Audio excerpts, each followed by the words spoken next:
In a game, Avinash won 5 marbles from each of his 6 friends. అంటే ఆరుగురు స్నేహితులలో ఒక్కొక్కరి నుంచి 5 గెలిచాడు. కాబట్టి అతని దగ్గర 5, 5, 5, 5, 5, 5, 6 times. So 6 5 ja 30. So answer is 30. The product of a number and 5 is 0. Then the number is 5ని 0తో గుణిస్తే ఎంత? సింపుల్గా లబ్ధం అంటే గుణించడం. సో 0తో ఏది గుణించినా 0 కాబట్టి answer is 0. The value of 3/7 plus minus 6/11 plus minus 8/21 plus 5/22 యొక్క విలువ ఎంత? The value. సో ఇక్కడ చూసుకున్నట్లయితే ఇలాంటి వాటికి ఎల్సిఎం కట్టాలి. డినామినేటర్స్ 7, 11, 21, 22. మరి ఎల్సిఎం కట్టేటప్పుడు కొన్ని ట్రిక్స్ ఉంటాయి. ఏంటంటే అది ఇక్కడ 7 యొక్క మల్టిపుల్ 21, 11 యొక్క మల్టిపుల్ 22. సో 7కి 11కి మనం ఎల్సిఎం కట్టక్కర్లేదు. ఇంక ఫైనల్గా కట్టాల్సింది 21కి 22కి. కానీ 21, 22 కన్జెక్టివ్ నెంబర్స్. ఒకదాని తర్వాత ఒకటి ఉండే నెంబర్స్, పక్క నెంబర్లు. అలా ప్రక్క నెంబర్లు ఏవొచ్చినా వాటికి ఎల్సిఎం ఏముంటుంది? వాటి ప్రొడక్ట్. అంటే వాటిని గుణించేయడమే. So LCM is 462. ఇప్పుడు తీసుకున్నట్లయితే 462ని 7తో డివిజన్ చేయాలి. డివిజన్ చేసినట్లయితే 66 వస్తుంది. అది కూడా మనం చాలా సింపుల్గా ఎలా చేయొచ్చు అంటే 462ని 7 ఇంటూ 3 ఇంటూ 11 ఇంటూ 2గా రాసుకోవచ్చు. ఎలా అంటే 7 3 జా 21, 11 2 జా 22. ఇప్పుడు మనం ఎల్సిఎం 7తో డివిజన్ చేయాలి. కాబట్టి 7ని క్లోజ్ చేస్తే మిగిలిన మూడింటిని ప్రొడక్ట్ చేయండి. 11 3 జా 33, 33 2 జా 66. So answer is 3 into 62. ఆ 66ని 3తో మల్టిపుల్ చేయాలి. 3 into 66 minus 6 into how much? ఇక్కడ డినామినేటర్ 11. ఇప్పుడు 11తో డివిజన్ చేయాలి. మన ఎల్సిఎం 462 కాబట్టి 11ని క్లోజ్ చేసేయండి. 11 క్లోజ్ చేస్తే మిగిలివి 7 3 2. 7 3 జా 21, 21 2 జా 42. So this is 42. నెక్స్ట్ 21తో డివిజన్ చేయాలి. హియర్ ఈస్ 21 ఇక్కడ లేదు. కాబట్టి 21 కావాలంటే 7 3 జా 21. ఈ రెండింటిని క్లోజ్ చేసేయండి. క్లోజ్ చేస్తే మిగిలింది 11 ఇంటూ 2. 11 2 జా 22. సో 22. ఇక నెక్స్ట్ 5/22. 22ని డివిజన్ చేయాలి 462. 462ని 22తో డివిజన్ చేయాలంటే ఇక్కడ 22 లేదు. మనకి 11 2 జా 22 అవుతుంది. కాబట్టి ఈ రెండింటిని క్లోజ్ చేస్తే మిగిలినటువంటి 7 3 జా 21. సో 5తో 21. ఇప్పుడు ఈ వచ్చిన విలువని గుణించేద్దాం. 366 198, 642 జా 252, 822 జా 176, 521 జా 105. కానీ ఈ రెండు మైనస్లు, ఒకటి 2 ప్లస్లు ఉన్నాయి. 198 అనేది ప్లస్, 105 అనేది ప్లస్. ఈ రెండు మైనస్. సో ఈ ప్లస్లు రెండు కలిపేసి ఈ మైనస్లు రెండు కలిపి ఏది ఎక్కువైతే ఆ దాంట్లో తీసివేస్తే మైనస్ ఎక్కువ ఉంది కాబట్టి మైనస్ గుర్తు పెట్టాలి. So minus 125/462. This is process. ఒక వ్యాసరచన పోటీలో గెలిచిన వారికి 100 రూపాయలు, గెలవని వారికి 25 రూపాయలు ఇస్తారు. నిర్ణయించిన బహుమతులకి పంచవలసిన మొత్తం 3000. పోటీలో మొత్తం పాల్గొన్నవారు 63. అయితే గెలుపొందిన వారి సంఖ్య ఎంత? సో ఇక్కడ మనకి ఇచ్చిన ఆప్షన్స్లో గెలిచిన వారికి 100 ఇస్తున్నారు, గెలవని వారికి 25 ఇస్తున్నారు. ఆప్షన్స్లో ఏముంది? గెలుపొందిన వారి సంఖ్య కావాలి. మనం ఈ లెక్క ప్రాసెస్ అంతా చేయక్కర్లేకుండా సింపుల్గా షార్ట్ కట్లో ఎలా చేయొచ్చు అంటే 19ని గెలుపొందిన వారు అన్నాడు కాబట్టి ఇక్కడ ఇచ్చినటువంటి ప్రతి దానితోటి గుణించండి. సపోజ్ 63ని 25 తీసేయండి. 63లో 25 తీస్తే సపోజ్ 2500 అన్నాం అనుకోండి. 2500కి 2025 అంటే 2500 అవుతుంది. 3000లో ఇంక మిగిలింది ఎంత ఉంది? 500. సో 500 గెలిచిన వారికి ఎంత ఇస్తారు? గెలిచిన వారికి ఒక్కొక్కరికి 25 ఇస్తారు కాబట్టి ఆ 500 అంటే చాలా తక్కువ వస్తుంది. సో ఆ రెండు కలిపితే 63 రాదు. సింపుల్గా 25 కాదు, ఇది కాదు. నెక్స్ట్ 100 అన్నారు. గెలిపిన వారు 100 అనే అవకాశమే లేదు. ఎందుకంటే మొత్తం 63 కాబట్టి ఇది ఖచ్చితంగా కాదు. ఇంకా మిగిలినవి రెండే. ఈ రెండిట్లో గెలిచిన వారికి 100 ఇస్తారు కాబట్టి సపోజ్ 1900 గెలిచారనుకుంటే 1900 ఆ రిమైనింగ్ ఎంత ఉందో దాన్ని 25తో డివిజన్ చేస్తే వచ్చే నెంబర్ని 19 కలిపితే 63 రావాలి. అలా వచ్చినప్పుడు ఇది రైట్ అవుతుంది. లేదా 1600 అనుకోండి. 1600 3000లో 1600 పోతే 1400. 1400ని 25తో డివిజన్ చేసి ఆ వచ్చిన దాన్ని 16 కలిపితే 63 రావాలి. అలా చెక్ చేసుకొని ఈజీగా ఆన్సర్ని మనం ఎలిమినేషన్ మెథడ్‌లో చేయొచ్చు. ఇప్పుడు లెక్క ప్రాసెస్ విధానం అయితే గెలిచిన వారి సంఖ్య 20x అనుకుందాం. ఓడిపోయిన వారు గెలవని వారు y అనుకుందాం. ఇప్పుడు 3000 ఎలా వస్తుంది మనకి? గెలిచిన వారికి ₹100 ఇస్తారు కాబట్టి 100 ఇంటూ x, గెలవని వారికి 25 ఇస్తారు కాబట్టి 25 ఇంటూ y. ఆ రెండు కలిపితే మొత్తం ₹3000 అవ్వాలి. అలాగే గెలిచిన వారిని, గెలవని వారు మొత్తం కలిపితే 63 అవ్వాలి. ఎందుకంటే మొత్తం పాల్గొన్న వారు 63 మంది కాబట్టి. సో ఇప్పుడు x తీసుకున్నట్లయితే 63 మైనస్ y. ఇప్పుడు 3000 దీన్ని ఇటువైపు పంపించామంటే ఈ ఈ ఎక్స్ వాల్యూని ఈ మొదట ఉన్నటువంటి ఈ వాల్యూలో సబ్స్టిట్యూట్ చేస్తే 6300 మైనస్ 100y ప్లస్ 25yగా మారుతుంది. So minus 100y plus 25y that is equal to 75y. So therefore 75y దీన్ని ఇటువైపు పంపించమంటే ప్లస్ 75y. ఈ 3000 ఇస్తే minus 3000. So 75 is equals to 75y is equals to 6300 minus 3000, that is equal to 3300. So answer is y is equals to 44 అని వచ్చింది. 63లో 44 తీస్తే 19. So 19 is గెలిచిన వారి సంఖ్య. ఆడ y అంటే మనం x కదా మనకు కావాలి. సో x కావాలంటే 19. సో x ఎవరు? గెలిచిన వారి సంఖ్య. సో ఆప్షన్స్లో మనకి ఒక్కోసారి గెలిచిన వారు, గెలవని వారు అనే కూడా y అడిగాడా, x అడిగాడా అవి కూడా చూసుకొని ఆన్సర్ చేయాల్సి ఉంటుంది. అయితే ఇక్కడ ఈ మెథడ్ కంటే కూడా short cut method easy method. Checking method చేసుకోవాలి. ఇక్కడ 100 ఉంది కాబట్టి ఇది నాట్ పాసిబుల్. ఎందుకంటే పాల్గొన్న వారు 63 అయితే గెలిచిన వారు 100 మంది అవ్వడం అనేది ఇంపాసిబుల్. అలాగే 25,000 25 మెంబర్స్ గెలిస్తే 25 హండ్రెడ్స్ 2500. అవును 500కి ఈచ్ వన్ 25 అనుకుంటే 20 మెంబర్స్ వస్తారు. సో 25, 20 కలిపితే 45 కాబట్టి ఇది కూడా కాదు. అట్లా ఎలిమినేషన్ మెథడ్ చేసుకుంటే ఈ రెండింటిని ఫైనల్గా డిసైడ్ చేస్తే ఒకవేళ ఈ రెండు చేయలేకపోయిన పక్షంలో ఈ రెండు తప్పు అని తెలిసిపోతుంది కాబట్టి ఈ రెండిట్లో ఏదో ఒకటి పెడితే ఖచ్చితంగా 50% ఛాన్సెస్ రైట్ అవడానికి ఉంటుంది. Right. Value of 5 cube minus 3 cube. 5 cube అంటే 125. ఎలా వచ్చింది? 5 ఇంటూ 5 ఇంటూ 5. సో 5 ఇంటూ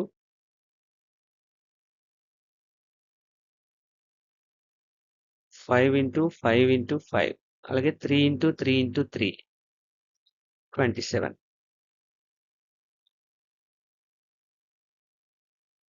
ఇప్పుడు ఈ 125 నుంచి 27 తీసేస్తే క్లియర్గా మనకి ఆన్సర్ అనేది రావడం జరుగుతుంది. 98. సో నెక్స్ట్ ఇక్కడ బాలురు బాలికల నిష్పత్తి ఎంత అని అడిగారు. సో బాలికలు బాలురు, బాలికలు బాలురు. ఇక్కడ ఎవరు బాలికలు? 24 మంది బాలికలు, బాలురు 16 మంది. సో బాలికలు ఇష్టు బాలురు నిష్పత్తి అడిగాడు కాబట్టి 24:16. సో దీన్నే మనం 24/16 అని రాసుకుంటాం. ఈ రెండిట్లో కామన్ డివైజర్ 8. 8 3 జా 24, 8 2 జా 16. 8 8 క్యాన్సిల్ అయిపోతే 3/2. దేర్ఫోర్ 3:2. So answer is 2. ఒకవేళ అదే క్వశ్చన్లో బాలురు ఇష్టు బాలికల నిష్పత్తి ఎంత అని అడిగితే 2:3 అవుతుంది. జస్ట్ దాన్ని అటు మార్చడమే.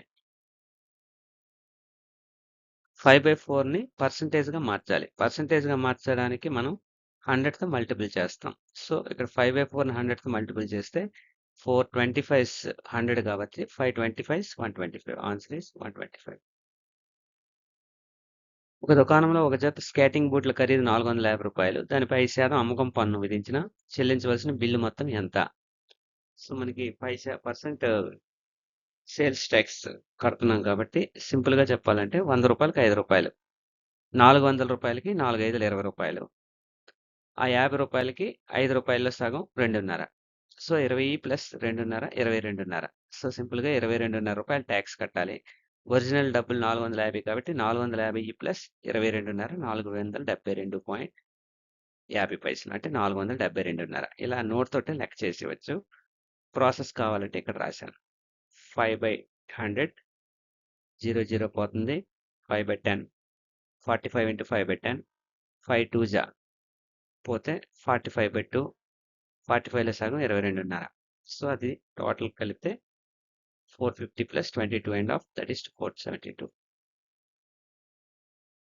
If the principal is 1200 rupees, the amount to be paid at the end of 3 years at 12% per annum.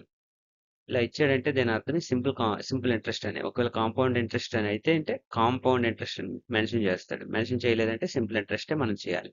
So simple interest formula PTR/100, that is principal, time, rate of interest. So P ఇక్కడ 1200, rate of interest 12%, time 3 సంవత్సరాలు. So formula ప్రకారం 1200 into 12 into 3/100, that is equals to 100 పోతుంది. పోతే ఇక్కడ 12 మిగులుతుంది. 10 12 1200. 10 100 10 100 12 1200 100 పోయింది కాబట్టి 12 into 12 into 3, that is 432. So principal amount plus interest కలిపితే టోటల్ అమౌంట్ వస్తుంది. 1632 ఇస్ ద ఆన్సర్. మిక్స్డ్ ఫ్రాక్షన్‌గా మార్చడం. మిక్స్డ్ ఫ్రాక్షన్‌గా మార్చడం ఇది చాలా సింపుల్ కాబట్టి న్యూమరేటర్‌ని డినామినేటర్‌తో డివిజన్ చేయాలి. 4 4లు 16 పోతే శేషం 1. ఆ 1 ఇక్కడ రాస్తాం లవంలో. డినామినేటర్ 4. మనకి ఎన్ని సార్లు పోయింది? 4 సార్లు పోయింది కాబట్టి 4 and 1/4 దాన్ని మిక్స్డ్ ఫ్రాక్షన్‌గా రాస్తాం. ఒక బ్యాట్స్‌మన్ 6 ఇన్నింగ్స్‌లో చేసిన పరుగుల సంఖ్య ఇచ్చాడు. వాటి సగటు ఎంత అని అడిగాడు. బ్యాట్స్‌మన్ పరుగులు అడిగాడు కాబట్టి ఇక్కడ సగటు అనేటప్పుడు రాసుల మొత్తము బై రాసుల సంఖ్య. ఇక్కడ రాసులు అంటే సమ్ ఆఫ్ ద వాల్యూస్ ఏంటంటే 45 76 25 27 18 15 అవన్నీ కలిపేసి మొత్తం ఎన్నవి 1 2 3 4 5 6 6తో డివిజన్ చేస్తే 246/641. చతురస్రం చుట్టుకొలత కనుక్కోండి అని అడిగాడు. చతురస్రం యొక్క చుట్టుకొలత అంటే చతురస్రం అంటే 4 భుజాలు సమానంగా ఉంటాయి. 7 7 7 7. సో 4 భుజాలు సమానం అయినప్పుడు మనం ఆ 4 కొలతల్ని కలిపేయడమే. కలిపడం అంటే 7 + 7 + 7, that is equal to 7 4 జా 28. 4 7 జా 28. ఇది చుట్టుకొలత. A rhombus with 4 right angles is called always a square. 4 లంబకోణాలు కలిగిన ఒక రాంబస్ ఎప్పుడు కూడా చతురస్రం అవుతుంది. ఎందుకంటే రాంబస్‌లో 4 భుజాలు సమానం. కానీ కోణాలు 90 degrees ఒక కోణం కూడా ఉండదు. 90 degrees ఒక కోణం 90 degrees అయినా అది చతురస్రంగా మారిపోద్ది. సో అక్కడ ఒక కోణం 4 లంబకోణాలన్నా ఒక లంబకోణం ఉన్నా అదొక చతురస్రంగా మారిపోద్ది కాబట్టి ఆన్సర్ ఈజ్ చతురస్రం, స్క్వేర్. దీర్ఘగణం యొక్క మొత్తం తలముల సంఖ్య ఎంత అంటే 6. ఉదాహరణకు ఒక డిక్షనరీ బుక్ తీసుకొని చుట్టూ ఉన్న తలాలు లెక్క పెట్టండి, లేదా ఒక పెట్టెని తీసుకొని చుట్టూ ఉన్న తలాలు లెక్క పెడితే 6 ఉంటాయి. రైట్ యాంగిల్ కంటే చిన్నది పెద్దది, స్ట్రైట్ యాంగిల్ కంటే చిన్నది అని అడిగాడు. అంటే 90 degrees కంటే పెద్దది, 180 degrees కంటే చిన్నది. ఆన్సర్ ఇస్ అధిక కోణం. ఇక్కడ అల్ప కోణం అనేది 90 degrees కంటే చిన్నది. అధిక కోణం అంటే 90 degrees కంటే పెద్దది. 180 degrees కంటే చిన్నది. 180 degrees అంటే స్ట్రైట్ యాంగిల్, సంపూర్ణ కోణం 360 degrees, రిఫ్లెక్సివ్ కోణం 0 degrees. రేఖాఖండమున గల చివరి బిందువులు ఎన్ని? రేఖాఖండం అంటే ఇది, చివరి బిందువులు అంటే 1 2. So 2 answer. Cadets are marching in a parade. There are 5 cadets in a row. What is the rule that gives the number of cadets? So ఇక్కడ 5 cadets ఒక రోలో నిలబడ్డారు. 1 రోలో ఉంటే 5 cadets, 2 రోలో ఉంటే 2 rows 2 5 జా 10, 3 rows 3 5 జా 15, 4 rows 4 5 జా 20, 5 rows 5 5 జా 25. మరి n రోస్లో ఉంటే n 5 జా లేదా 5n జా అని అర్థం. So answer is 5n. దీన్ని ఫ్యాక్టరైజ్ చేయమన్నాడు. ఫ్యాక్టరైజ్ అంటే కారణాంక విభజన చేయాలి.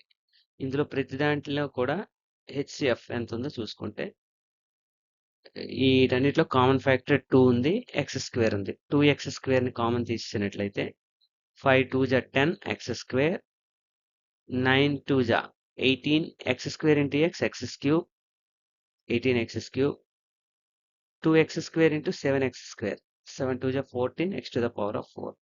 సో మనం ఏం చేయాలంటే మొత్తం ఇందులో కామన్ గా ఉన్నటువంటి హెచ్సిఎఫ్ కనుక్కోవాలి. హెచ్సిఎఫ్ వేరే మెథడ్ అంటే మామూలుగా కట్టుకోవచ్చు. ఇక్కడ క్లియర్ గా కనిపిస్తుంది కాబట్టి ఇందులో వీటన్నిటిలో కూడా మినిమం ఎక్స్ క్యూబ్ ఇది ఉంది కాబట్టి ఎక్స్ క్యూబ్, అన్నిట్లో కూడా 2 కామన్ ఫ్యాక్టర్ గా ఉంది కాబట్టి 2x స్క్వేర్ కామన్ తీస్తే ఇలా మిగులుతుంది. ఇలా రాయొచ్చు. ఇదే ఇక్కడ ఇచ్చినటువంటి ఆప్షన్ 1. దీన్ని ఇటు రాశాడు, ఈ 5 ఇటు రాశాడు, మిగతాంతా same. 2 power 5 divided by 2 power 8 whole to the power of 5 into 2 to the power of -5. దీని యొక్క సింప్లిఫై చేయమన్నాడు. ఇవన్నీ కూడా బేస్ రెండే కాబట్టి ముందు 2 power 5 by 2 power 8 తీసుకున్నట్లయితే 5 by 2 power 5 by 2 power 8 కింద డినామినేటర్ లో ఉన్నటువంటి 8 ని పైకి పట్టుకెళ్తే -8 అవుతుంది.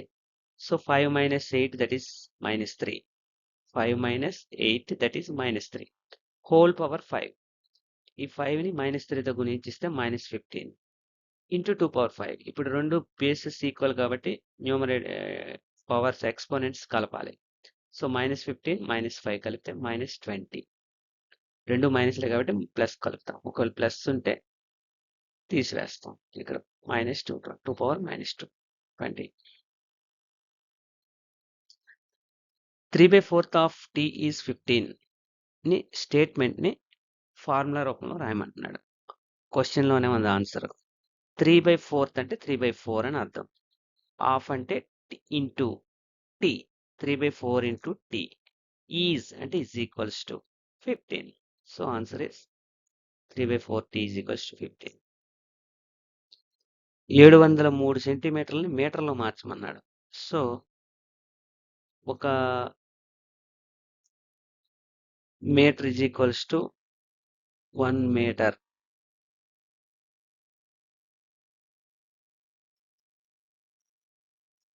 Is equals to 100 centimetres. 100 centimetres అంటే దీని ప్రకారం 700 సెంటీమీటర్లు అంటే 7 మీటర్లు అవుతుంది. సో ఇక్కడ 7 మీటర్లు ఉన్న ఆప్షన్ ఇది ఒక్కటే ఉంది. ఎందుకంటే ఇదే 7 ఉంది, ఇది 70 ఉంది, 70 కాబట్టి ఇది కాదు. ఇది 0 ఉంది, పాయింట్కి ముందున్నది చూడాలి కాబట్టి. ఇది 703 ఉంది, సో ఇది కాదు. ఆన్సర్ ఇస్ 7 ఉన్న ఆన్సర్ ఇదే కాబట్టి ఆన్సర్ ఇది.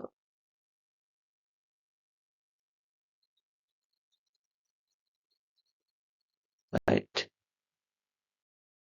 1 గంట 12 నిమిషాల 10 సెకండ్లు. 1 గంటకి 60 నిమిషాలు కాబట్టి 1 గంటకి 60 నిమిషాలు, నిమిషానికి 60 సెకండ్లు అంటే 60 × 60 3600 సెకండ్లు. 3600 సెకండ్లు. మరి 1 అవర్ 12 మినిట్స్ అన్నాడు. 12 మినిట్స్ అంటే 12 × 60 సెకండ్స్, 720 సెకండ్స్ అంటే 3600 + 720 + 10 సెకండ్స్, టోటల్ 4330 సెకండ్స్. ఘనం పరిమాణం 625 సెంటీమీటర్లు అయితే ఎత్తు 25 సెంటీమీటర్లు కలిగిన దీర్ఘఘన భూ వైశాల్యం ఎంత అని అడిగాడు. దీర్ఘఘనం క్యూబాయిడ్ అంటే L = L ≠ P ≠ H. 3 సమానంగా ఏ రెండైనా సమానంగా ఉండొచ్చు, కానీ 3 సమానంగా ఉండకూడదు. అలా ఉండేదాన్ని క్యూబాయిడ్ అంటాం. 3 సమానంగా ఉంటే that is cube. Here LBH = 3625. Volume కావాలంటే మూడింటిని గుణించాలి. కానీ యాక్చువల్గా వాల్యూమ్ ఫార్ములా ఇంకోటి ఉంది. ఏంటది? Area of base into height, that is volume. So area of base, area A shape లో ఉంటే దాని ఫార్ములా వాడాలి. ఇక్కడ ఇది స్క్వేర్ ఆర్ రెక్టాంగిల్ అయ్యి ఉండొచ్చు, మనకు తెలియదు. సో ఏరియా ఆఫ్ బేస్ ఎంత కావాలి అంటే volume = area of base into 25. Therefore area of base కావాలి కాబట్టి 625/25 దట్ ఈస్ 25 స్క్వేర్ సెంటీమీటర్స్. ఒకవేళ ఇది ఈ L = B అని మనకు తెలియదు. ఇక్కడ మనం L అనేది LB సమానంగా ఉండొచ్చు, ఉండకపోవచ్చు. కానీ ఆ 2 గుణిస్తే వచ్చేది మాత్రం 25 స్క్వేర్ సెంటీమీటర్స్ అయ్యి ఉండాలి. సో, ఇక్కడ ఆన్సర్ అయితే ఏరియా అడిగాడు కాబట్టి 25 square centimetres is right answer. 28 the circumference of the circle whose diameter is 28 centimeters. ఇక్కడ డయామీటర్ 2r, డయామీటర్ అంటే d, 2r is equals to 28 centimetres. అంటే వ్యాసము 28 సెంటీమీటర్లు ఇచ్చాడు. అందులో సగమే కదా వ్యాసం అంటే. So r is equals to 14. r is equal to 14 అంటే circumference formula 2πr. 2 into 22 into 22/7 into r అంటే 14. సో 7 2 పోతే 22 4 88.